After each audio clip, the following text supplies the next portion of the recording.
Obviously, head coach Tim Scannell. We have shortstop Connor Moore, pitcher Andrew Hoffman. Coach, anything you'd like to say before the guys ask questions? Just amazing program in Cortland State. It's so clear to me that the culture they have over there is such a fight and such a determination and such a will. You know, talent, obviously, it'll take you so far, but you can see why that team keeps showing up in this tournament. And it took everything we had to go toe-to-toe with them. And I think in the game, we did a phenomenal job of taking the fight to Cortland. I felt like we were the more aggressive team. I loved our swings. We flew out, deep to the park a few times, well positioned on their part. They're incredibly well-coached team. But we knew what our club was all about. And we felt like today was our day. We weren't going to be denied. And it is an incredible comfort to know that we have a defensive shortstop like this kid here. He is phenomenal, makes these plays all the time in scrimmages, makes them all the time in games. It just doesn't surprise us what he does. And then for this guy to be a freshman, and without him this year, I can't tell you where it would be. And he does it on nothing but toughness and grit and determination.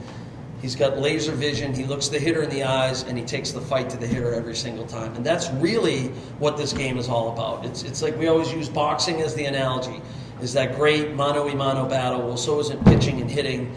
And I couldn't be more thrilled with this kid's attitude on the mound. He is a battler to the nth degree.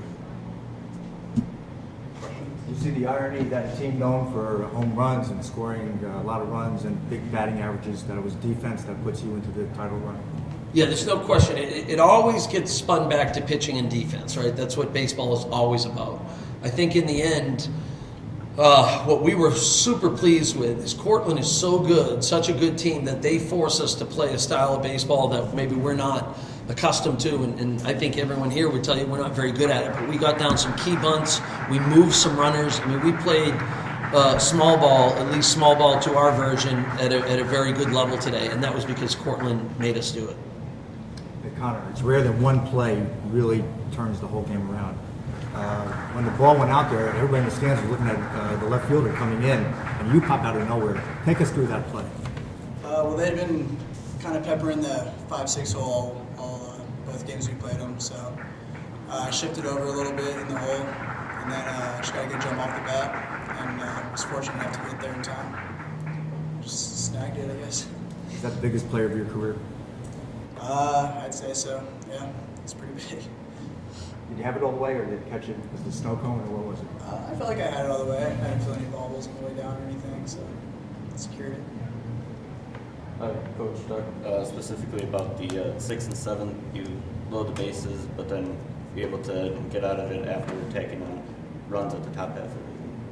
Yeah, I mean, to me, it's right here, the guy next to me, that you got to have a mindset that wants to be in the battle. You got to have a mindset that wants to take the fight to the hitter, and vice versa, same as the hitter. You got to want these moments. Baseball is this long, stretched-out game filled with a million little moments, and we have such a comfort level with him because he doesn't have fear, and he's such an attack-oriented kid. And so he made an unbelievable pitch on that kid, and he jammed it back to him. And the other thing about him, he's a great PFP guy. Fields his position well. He can throw to bases. And so Andrew knocked it down, picked it up, collected himself, and threw him out and squashed that huge rally. And then talk about Connor's ability to start innings, and started the inning in the 1st and 7th by getting hits, and then you guys scored runs after that. Yeah, look, these kids on my ball club, I'm an East Coast guy from Boston, Massachusetts. These guys are Texas and West Coast kids, okay? And this kid played at Brophy Prep in Arizona, and he played in the state championship game with Nick Jewett, our starting first baseman, Austin Singer, a starting outfielder, and Jeremy Wolfer on the other team, Chaparral High School. These guys have played in big games for a long, long time now. Okay, it doesn't surprise me anything this kid does. If you switched uniforms and you put him at a Division I school, I'm telling you right now, he's a 20th round draft pick. Hope somebody gives him a chance, but nothing he does surprises me. he's an outstanding baseball player. And, Connor, what was your approach like today? I just want to stay aggressive and not do too much. I've been flying out a little bit. I still did today, I guess. But yeah, just trying to stay on top of the ball and shoot it the other way. And worked out. Yeah, that's two. And what were you looking for specifically in the first inning to get things going and start the game? Fastball. I'm just trying to work the count in the first at of the game. And I think it was 3-1. And sitting fastball and just put a swing on it.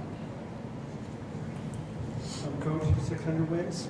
Can you reflect on that milestone? We want 2 more. I mean, that's where we're at right now. Milestones, I hate to be the coach that says it, it just means nothing. You do this for all these years. All these wins come from so many kids in our history of our program, 20 years basically. We really feel like we're here on the shoulders of past teams, past players, past parents. The support we have as a program is phenomenal. You don't really think about those things.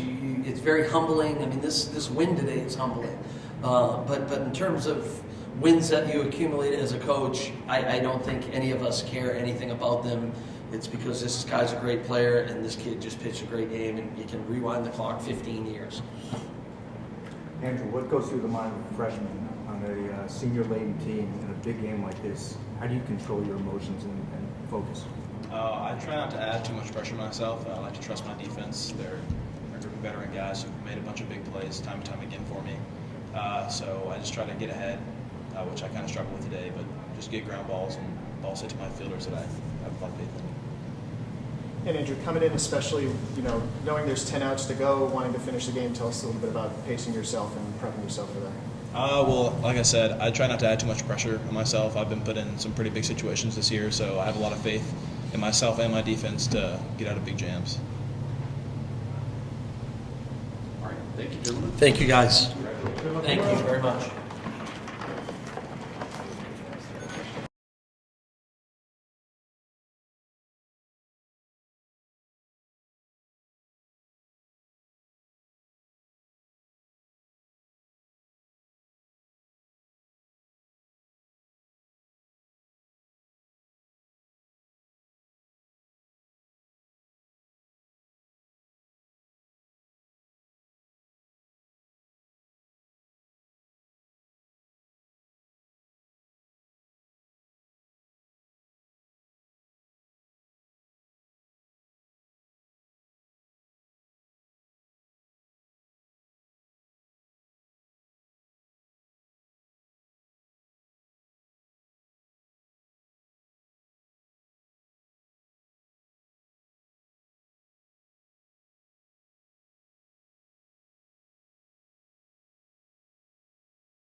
Speak loudly and clearly. From Cortland, we have head coach Joe Brown, right fielder Fabio Ochi, and first baseman Austin Clark. Coach, do you want to make any opening remarks? Yeah, I tip my hat to Trinity. It's one of the best teams in the country. I felt that way last year when I saw them play out here, and they're a very, very good baseball team. I give my team unbelievable amounts of credit to compete and battle, and under the challenging circumstances that we're faced with. You say it's not an excuse, but this is a physically and emotionally and mentally draining experience. It's something these kids play so hard for, but Trinity, Texas was a very, very good baseball team, and as I would hold my players accountable for a two-strike hanging, breaking ball, or popping up with the infield in, I too have to hold myself accountable for that decision at the end of the game. It can't happen. I've got to let this man come up. And that's something that, fortunately, unfortunately, that's with me, but 100% accountability with the ending of the game is with me, and I should have held the runners. So. Questions? Joe, start by talking about the pitching situation, the fact that you knew you were going to have to dig deep to try to win a World Series at this point, and talk about Nick DiBenedetto and the effort he gave you today to keep you in this game. Unbelievable. Our kids have, I just congratulated my pitching coach and our pitchers because we cut and paste. The entire year we cut and paste. And there's one thing you will never, ever, ever see from a Cortland team is quit. People talk about it, we do it. And we will compete until the final out, until the last play, and no matter what the challenge. And Nick DiBenedetto was phenomenal. Adam Brandt came in, was phenomenal. Kayshawn Curry did exactly what we asked him to do. And Turner Perry was phenomenal, turning the double play. And they did a great job. Coach, you've been here the last 3 years. Kind of talk about how it's been with the seniors. Yeah. Seniors, we have a lot of four-year players. We have some kids who transfer into the program, and they come here to expect this. We start the year out every year, and we have a tremendous school. We have a tremendous administration. We have tremendous trainers. We have tremendous, probably the best in the business, sports information director. And we expect that of our players to be the best. We might not pass the eye test sometimes, but we challenge our kids with a tough schedule. We challenge them to be accountable. And it's fun to be here. It's fun to win. We know how to win. We finished with 43 wins. We just played the number 2, 4, 6, 8, 10 ranked teams in the country in 10 days. And we played the 2 top hitting teams in the country in the last 10 days. That's an incredible challenge. And we did pretty good. Fabio, talk about, you came in here last year as a transfer, win a national title, have 43 wins this year, even though it obviously hurts at this point. Talk about what it's been like joining a program for your last 2 years and being part of this program. It honestly meant the world to me. My whole life I've always been overlooked because I'm not really what everyone wants to watch. I don't really hit home runs, I don't hit for power. I just go out there and I just play hard-nosed baseball. It's all I know how to do. And this guy right here, he's the only guy who gave me a shot coming out of the WCC. And I tip my cap to him for believing in me. And it's literally everything he told me he was going to be coming here. He said, we're going to be there on the last day. We're going to be there on the last day. And that's what really got me to come here. And it was a great experience last year winning it. Obviously, it does hurt now. And I don't know. Nothing else to say. Austin, similar type question, but you've been a 4-year player, and like a lot of players, Coach Brown will basically bring in a player who could play someone else right away and ask them to pay their dues. You played 2 years behind Max Rosing at first base, who's now an assistant coach, and then you got a chance to step up. Talk about what it was like to be part of this program and doing that versus maybe going and playing 4 years all the time somewhere else. My freshman to sophomore year was the biggest blessing in disguise for me anyway, to be mentored by Max Rosing. Defensively, offensively, the mindset, not even just baseball, just life in general. He took me under his wing, and I'm so blessed and so thankful for that. And, I wouldn't be half the player I am today without Coach Brown or Max and, putting me in a situation where I could be, developed. And I paid my dues and, got a national championship out of it last year, and we were right in the final a couple days here. And, I left it all out there, and I have no regrets. You were playing hurt for most of this tournament and most of this weekend. Talk about just the fact that you had to persevere to even be out there these last few days? There's no question in my mind that I wasn't going to be playing.